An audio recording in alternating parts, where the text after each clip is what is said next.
Check it. Oh yeah. He's seen my pictures before. I cut his head off. Funny.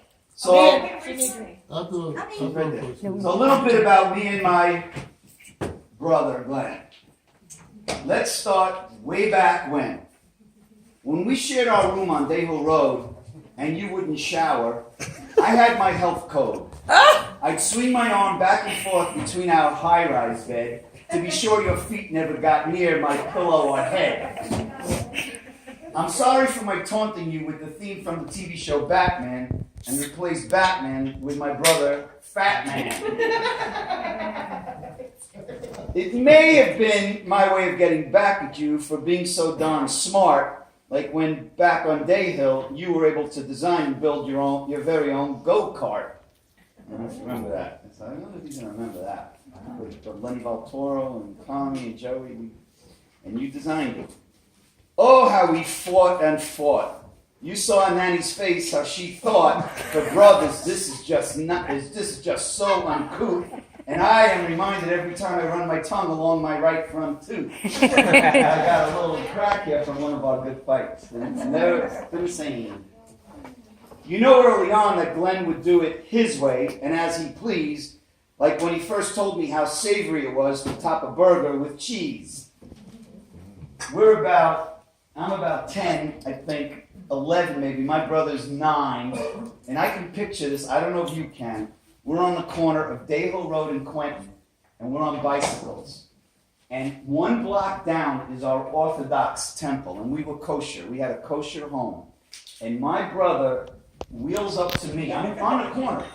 And he wheels his bike really close to me and goes, Mitchell, you gotta taste the cheeseburger. And I'm like, what? What? You can't do that. You don't do that. And he's like, you can't believe it. You can't believe how good it is. You gotta taste the cheeseburger.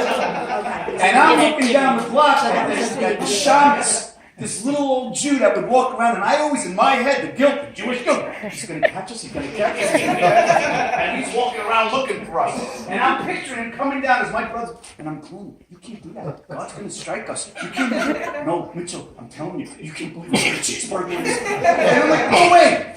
And he says, but you can't go to Louie and Sylvia's, because our parents, we had an account where we could get hamburgers there. But you can't go there because they'll find out. But there was, remember on the corner underneath the train station, there was another. And nobody knew. My parents never went there. That's when we get the cheeseburger. And I'm like, this is ridiculous. You can't do that. I never could imagine mixing it. But that's Glenn, the cheeseburger. I'll never ever forget it. I can see us on our bicycles, this little guy coming over me and telling me, and it was good. I don't think you all know how my brother Glenn got so darn smart. He'd always bring a dictionary or encyclopedia into the bathroom for hours to read while he poop and fart. That's where he put to work his photographic memory. When I tried that same tactic, all it got me was Wait, let's do that again. Got to be in there somewhere. What? That's where he put to work his photographic memory. When I tried that same tactic, all it got me was a brain that's void and a big hemorrhoid. You know? Glenn won't boast, but he could hit a softball and tennis ball better than most. And it was so way cool when we both played tennis for our FDR high school. And again, it was cool to take a military history class together at Brooklyn College. But no matter how much I studied, I couldn't come close to your subject knowledge. I hated you. I would study for weeks, get a B. He would look at it the night before and get an A. Wow. I hated him. I hated him. And it was very cool. We took a history class with General Karai, the guy who actually led the Hungarian Revolution against the Russians. He was in a Russian jail for maybe 10 years, sentenced to death. And the Americans got him out. And he was the image of a general. He was that, right? He was the old world. The old world. About 6'4". 6'4". He would bend from the waist to kiss women's Kiss hands. the women's hands, shake the men's hands. He was an amazing. Wow. What an honor it was to take his class. Except this bastard always got an A. I couldn't get it. But what an honor it was with this guy. It was so cool. As the youngest team captain on the TV show Jackpot, Glenn became the pride of Brooklyn College and the campus's hotshot. We used to, in Brooklyn College, Student Center. what's it called? The Student The Student Center. We would, strangers, all of us would gather around this little television to watch Glenn for a whole week. He's the youngest guy who ever became the captain on this team, on this game show called Jackpot. It was 2 teams. And Glenn led, he's like 18, 19 years old, and he led his team for a whole week. And he won a whole lot of money. My birthday was the week before. That's very cool. That was Vegas next week. No, that's coming up. That's coming up, Michael. You got those boxes of Pam spray. I wasn't part of their lives yet. I know, I feel bad. I'm sorry. I said this is about Glenn and me, didn't I? So it's about Glenn and me. I so enjoy Glenn's zany sense of humor, and it's apparent all ages agree, so it's not just me, a baby boomer. I'm trying.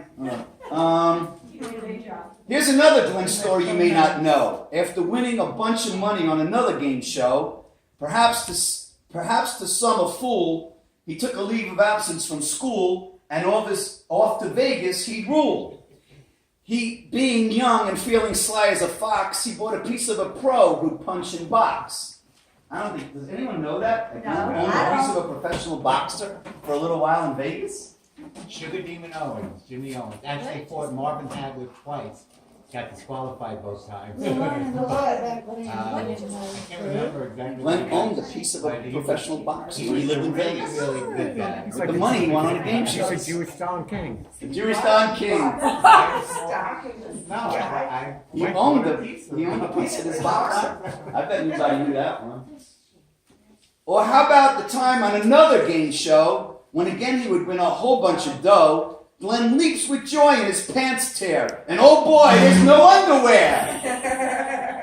So Michael Weinshanker, his friend at the time, had moved out to California. This is in California, and we're in the audience of this game show called and this is like the 3rd or 4th game show that Glenn, the friggin' smarty, as he wins, I forget how much money he wins. And because he wins this round, he gets to go to this bonus round. And there's like a staircase, and there's like 5 robotic gangsters. 10 robotic gangsters. And he has like a minute, they like flash questions. And if he answers any time, he wins another $25,000. So Glenn gets up there, he wins this $25,000 more, and the audience is all cheering, and everybody's going crazy. And Michael and I are like, Glenn, this is fantastic. And instead of going back the other way and going down these stairs, there was this like high gloss onyx kind of ramp on the other side of the stage. It was part of the set. It said on the front of it. It was this long thing. Yeah, the whole stage. In lights. To me, it looked like a sliding pond. So Glenn, all excited, instead of coming back down steps, to him it was a sliding pond. He jumps for joy, slides down this a slide, like from the height down to here, and his pants slid wide open. The audience, I'm telling you, we're all going, yeah! Oh! It was crazy. No underwear. No underwear. A producer, he could care less. A producer comes out from behind the stage and goes, Glenn Fleiss, that is 5 seconds of the funniest television you will never show, or will never be able to show. It was crazy. It was really something. My teacher let us watch that at school. Really? Swear to God.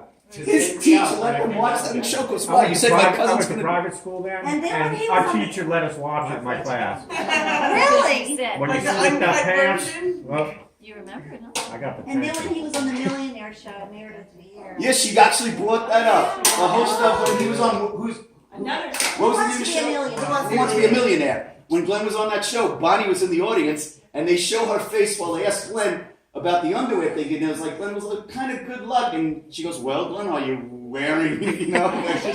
She said, well, I guess she learned that. I said, well, I took it as being good luck. And Bonnie's face, and the camera's on Bonnie's face as he's saying that. That was really cool. Well, he was actually on the Millionaire Show. Oh yeah, he's been on like Supposed to be a 5 game millionaire? shows. He's one, Really? yeah, he's really smart. I thought I saw you before. I used to be. Oh, but it was all gone by the time you met me. Trust me. Here we go. When we get together, we love to laugh and joke, and often like to put a smile or scare on other folk. Like the time Glenn led me blind for a mountain hike, and how we blew the other hikers' minds in sight. So we're in Vancouver, maybe? Yeah. Up in the mountains. In Whistler, Canada. And we're at a conference for our job, and we're out hiking, and Bonnie and Karen are with us, and we're walking along a hiking trail, and there's a lot of people. And all of a sudden, of course, we're crazy. There's a group of Asian people, and they seem to be with their cameras, and they're quiet, and there's a big group of them. And Glenn, I'm going to be blind, and you lead me around this hike. So, Glenn, I'm blind, and Glenn's leading me into trees, and Glenn's leading me through bushes, and these people are like snapping pictures of like they can't believe it. And they're so polite, they don't say anything, but my brother is walking in, I'm in every tree. And I'm like, oh, I'm like, and then I remember a guy on a bicycle almost fell off. He's looking at this. Remember the guy came on a bike? But then my brother, he stopped. Okay, so he says, okay, let's stop for a minute. I'm holding his arm. He's leading me. So instead of his arm, he puts a log. He puts like something in my arm. And he's walking close. But he says, okay, let's keep going. And he's walking me right off the edge of the mountain. And these people are like snapping pictures and watching me. Because Glenn's like, yes, keep going, let's keep going. And I'm thinking I got his arm because I'm blind. And these people are just not saying a word, but smiling and like, and Karen's like, keep going, keep going. Oh my. That was crazy. Yeah, they're just smiling and yeah, they're very polite. They're like, oh my God, was that crazy? Oh boy. Nobody stopped them? No. I had to finally get my sight back. I miss our almost daily calls when you tell me how things are there, and I let you know how things are here. Way back when we both worked for the company Premier. And even though we're many miles apart, I 100% know we are joined in our heart. Oh. Your brilliant mind, humor, and your ways are like no other. And what a gift that we shared the same father and mother, so that I can call Glenn Scott my incredible brother.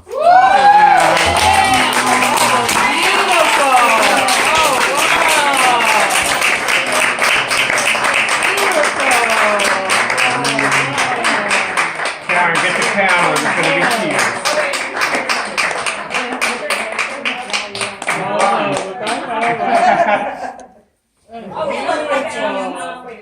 Hey, Bonnie.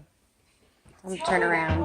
When you guys were at Disney and you worked for Disney. That's story to tell. But some of you were with us. Wasn't some of the family We with us? were at one of the rides in Disney. The lines The took lines were ridiculous. Hilarious. So we're at a bend. The funniest thing. You know, there's all these bends and turns until you get to where you get on the cars or anything. So Mitchell decides he's going to start telling a story. So Mitchell's standing in the corner there. I was doing a puppet show. I decided I had to get down my face. He's like, and there's a lot of people waiting around. People are looking around like, what's wrong with this guy? And I'm doing like a hand puppet show. And he's like, it was so ridiculous. You had to be there for that one. That was ridiculous. The way he sat there, like, oh. Exactly. And then we need to be put away. Those are the people we made. It was a long line. We had to do something. Oh, that was funny. That was That was love you, good. Glenn. And you have to mention.